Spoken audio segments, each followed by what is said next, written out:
Good evening and welcome to KU Food for Thought. My name is Joe Glavin. I'm the Chief Instructor for the Koryukan Cork, and I'm joined by my friend and colleague, Martin Hurley from KU Ireland. Good evening, Martin. Good evening, Joe. It's good to see you, even if only virtually.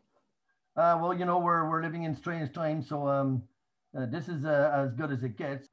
Okay, so before we actually get started this evening, how about you just give us a brief introduction of yourself, and we'll take it from there.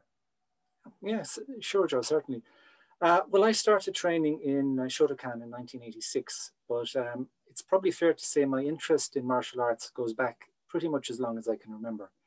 I started school the year Enter the Dragon was released. And even then, I can still remember some of the older boys talking about this guy called Bruce Lee, who could, you know, like beat 20 men at one time. And, you know, that kind of image as a child, that's a very powerful image to kind of have stuck in your mind. And of course, then growing up, I watched series like Kung Fu with David Carradine. You know, even though that was as much Hollywood as it was Shaolin, it still gave a very nice glimpse of the depth and richness, not only of martial arts, but kind of Oriental culture in general. And that sort of spiritual and philosophical side of the martial arts has been something that's attracted me as much as the physical side, to be honest. So when I started training, there was basically two options. There was either karate or there was judo. And of course, in those days, I wanted to be Bruce Lee. So I picked the one that had punching and kicking in it. And I stayed with Shotokan for pretty much 20 years. That included 6 months being in Japan. I also took opportunities whenever they arose to train with other instructors. Higo Sensei from Goju Ryu, Tomiyama Sensei Shitoryu, Lin Kivni Sensei Kyokushinkai, and of course Sensei Tiki Donovan OB, who was a regular visitor to Ireland in the late 80s and early 90s. I've also done about 4 years of BJJ and about 6 months of Pinchak Silat. So my first introduction to KU, not unlike I'd imagine a lot of people in our part of the world, was through an article I read in Terry O'Neill's excellent and sadly now defunct magazine, Fighting Arts International, called Karate Do Kurofune, the Black Ship of Karate Do, which came out, I think, in about 1994. Now, I found that very interesting at the time, but, you know, I read it and I was still very much involved in Shotokan, so I didn't give it a great deal of thought. Fast forward 3 or 4 years, I'm starting to get a little bit disillusioned with Shotokan. I'm still enjoying the training. I still think it's a great system, but for me, there's just too many unanswered questions. And if you got answers, the answers, they weren't very satisfactory. So I was then looking through, I believe it was Traditional Karate magazine, and I saw an ad for a VHS tape. Remember those, VHS, of what was to become volume 1 of the DVD series, the Tigumi Rinzo Gokeko exercises. So I got that and I went, oh, this is interesting. I like this stuff. So for one reason or another, I think I missed either Hanshi's first or maybe the first 1 or 2 seminars he did in Ireland. So I met him, first of all, in 2000, and it was a weekend seminar, Friday evening, full day, Saturday and Sunday. And the focus of the training was on Aragaki Niseishi, the kata and the applications. Now that was especially interesting for me because Nijushiho was always one of my favorite Shotokan katas. So in the course of the weekend, I think we probably didn't get through more than about 3/4 of the kata and gonkai, and it was bicep bumps, joint locks, takedown strangulations, and you know my mind was blown. So I joined the IRKRS after that, and I've been a very contented member ever since. I think, Joe, your pathway is probably somewhat similar to mine, but despite your youthful appearance, I think you started training a few years before me. Yeah, very similar. Interestingly enough, yeah, I had that movie influence. My first movie that I can remember was The Octagon with Chuck Norris and Okasugi. Yeah. Because you know, of course I could do all the moves and whatever. And naturally. So yeah, way back in 1979, and I remember the exact date and the whole lot because my father made a note of it and kept it for me. One of the things that he did. It was September 12th, 1979. It was a Wednesday. And a friend of mine mentioned that he was going to join karate. And I was like, there's no such thing in Cork. It doesn't exist. I hadn't heard of it. And yeah, so we found a dojo with a gentleman called Kevin Murphy Sensei, a stickler for detail, a real drill sergeant, a Dublin man. He was from Tala, retired some years ago, but you know, to be fair, an exceptional guy, a real nice guy. So spent 10 years training with Kevin and Kevin Sensei, and then went to the States for a few years, done some training out there. So that's the Shotokan to start with. Done a little bit of boxing when I was out in the States, a little bit of kendo while I was there. Over the years, done a little bit of TKD, a little bit of Krav Maga, a little bit of Tai Chi. You know, faffing about the place, trying to find where my path was supposed to be. Where I think we all have our destiny in the martial arts if you stick around long enough. And in 2008, and having traveled to the States for several years, 2 or 3 times a year for training with Renchi Paul Lepresti, I was introduced to when I heard about Sensei McCarthy, and I thought, you know what, yeah, this could be an avenue that I want to travel, and met Sensei McCarthy for the first time, and I think it was 2008. I think it was late 2008 or maybe early, yeah, it was 2007, 2008, and literally from the moment that I heard the man speak, I was in awe, because I mean, apart from his obvious charisma, the guy is a walking encyclopedia. You know, he says he's a slow learner. Nah, he is the epitome of master, without a doubt. So for a year and a half to 2 years, you know, joined the IRKRS, bought the DVDs, was looking at the DVDs, still doing the Shotokan, but progressively becoming more and more disillusioned with what I was doing. Went into the dojo, up and down the floor, kicking and punching. Nothing wrong with that, if that's what you want to do. But if you want to truly understand the journey that you're on, that was never going to do it for me.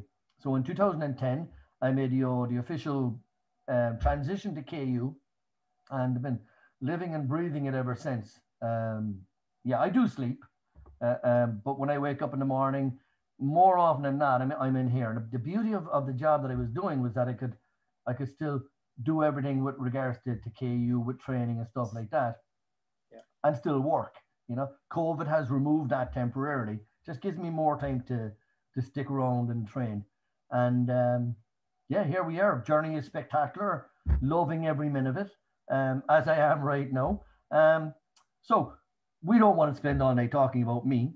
So what in particular was it attracted you in the early days with KU? Was there one specific thing, 2 specific things? Oh, there's so many, Joe. It's very hard to pin it down. I mean, if I picked 3, and I'll just mention 3 that struck me as very important at the time.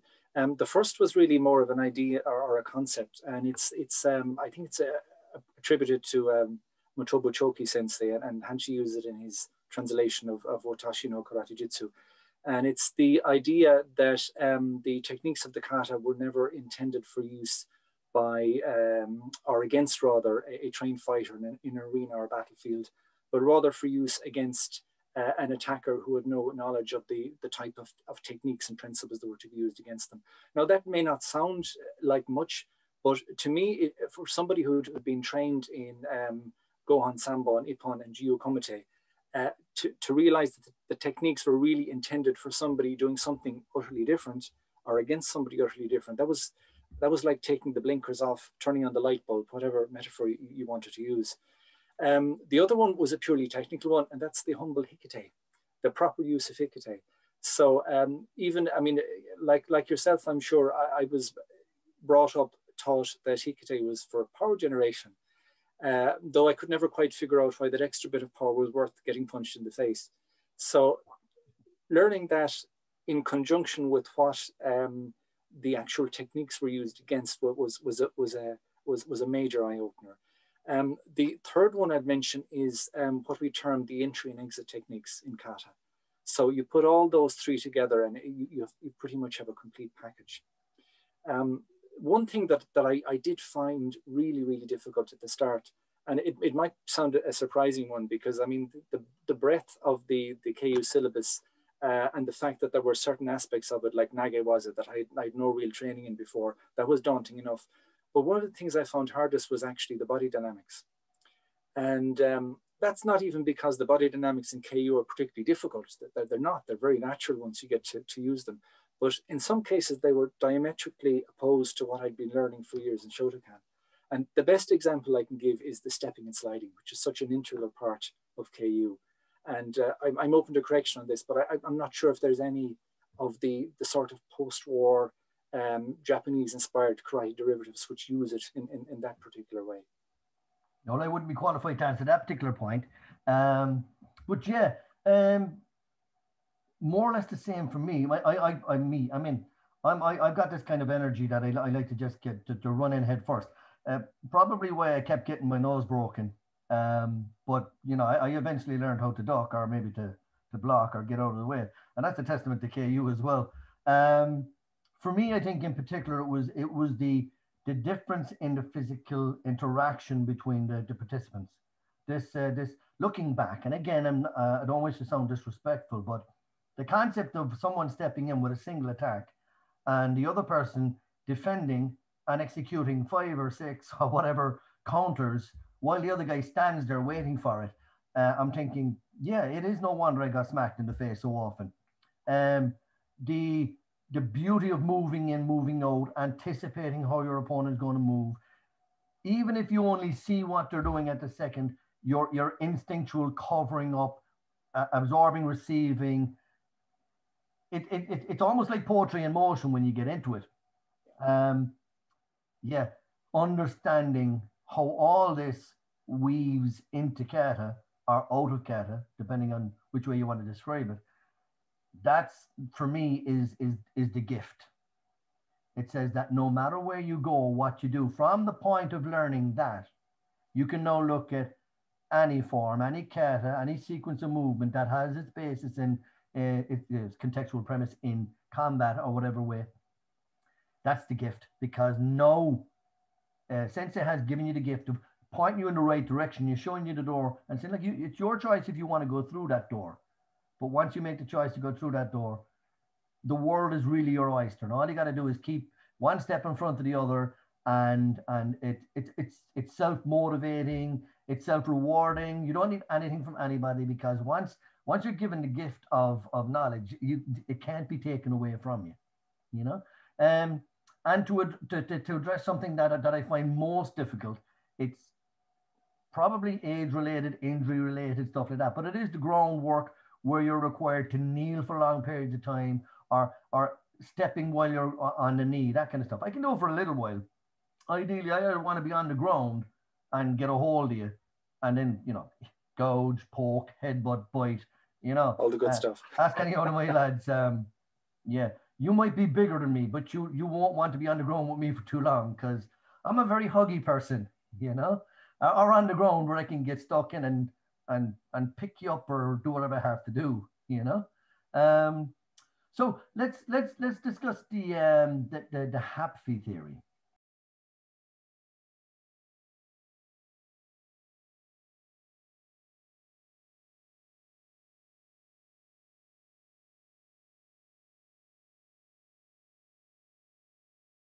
Yeah.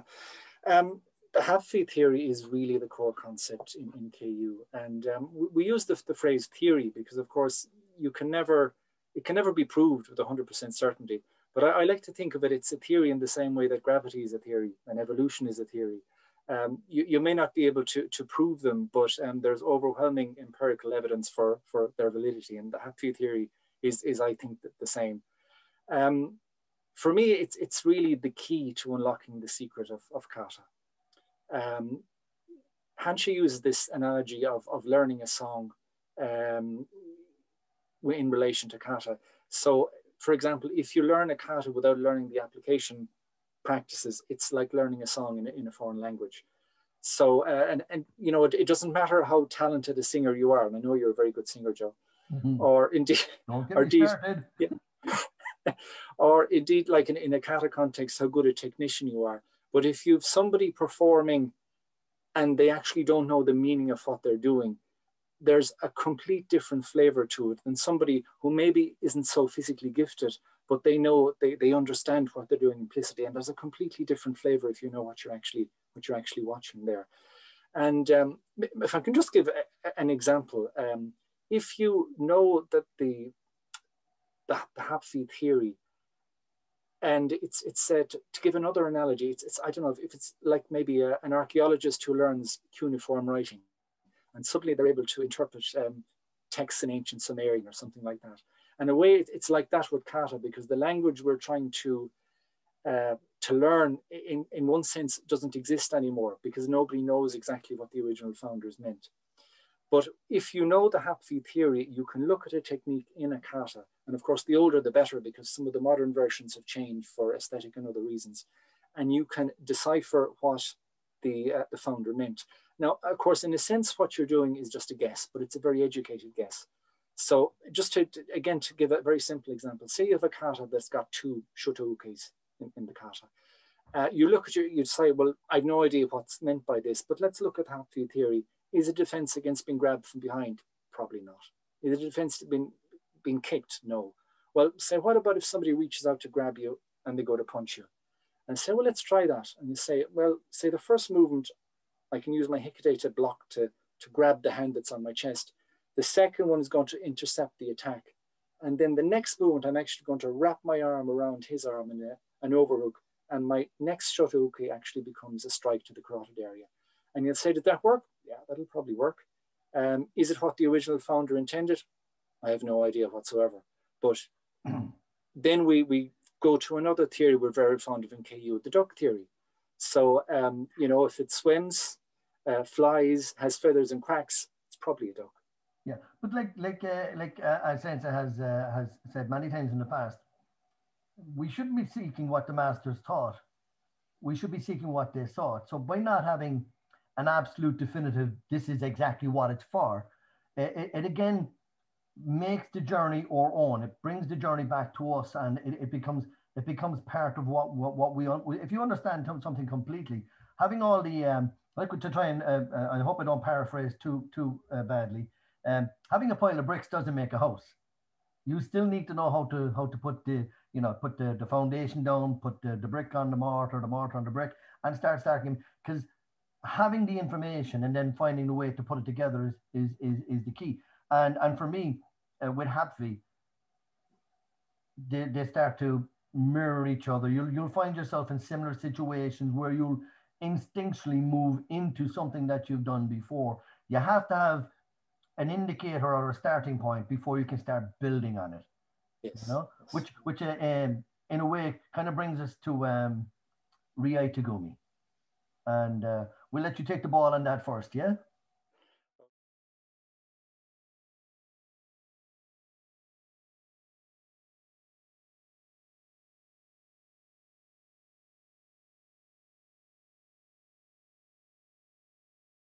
I suppose it's fair to say Riya Tagumi is kind of the randori or the rolling of Koryu Uchinadi. So it's really the highest expression of the art, and it's when you bring everything together. So you have the individual defenses that you've learned against the HAPVs, and you, I suppose, bring those together in an uncoordinated format. So you're used to learning, here's a certain attack, I used a defense against it. So in the Riya Tagumi, you're actually using those in an unrehearsed, unrehearsed manner. So and of course you don't go in at 100 miles an hour to this. You start in the process of working gradually to exponentially. And you know, maybe you might start off very slowly, go very quickly, then realize maybe you're going a little bit too quickly, and you dial it back again. I suppose one of the, in my opinion anyway, one of the most difficult things about something like Riya Tagumi is doing it safely. It's doing it safely for both partners. Because I mean, you don't want to injure your partner. If you do, you'll run out of partners pretty quickly when you're training. So, and it's an issue that's really has bedeviled all kind of martial arts throughout the ages, and people have come up with different answers for it. The solution for judo and its offspring BJJ was to remove the more dangerous, in inverted commas, techniques, and then to only use techniques which could be trained safely against complete resistance.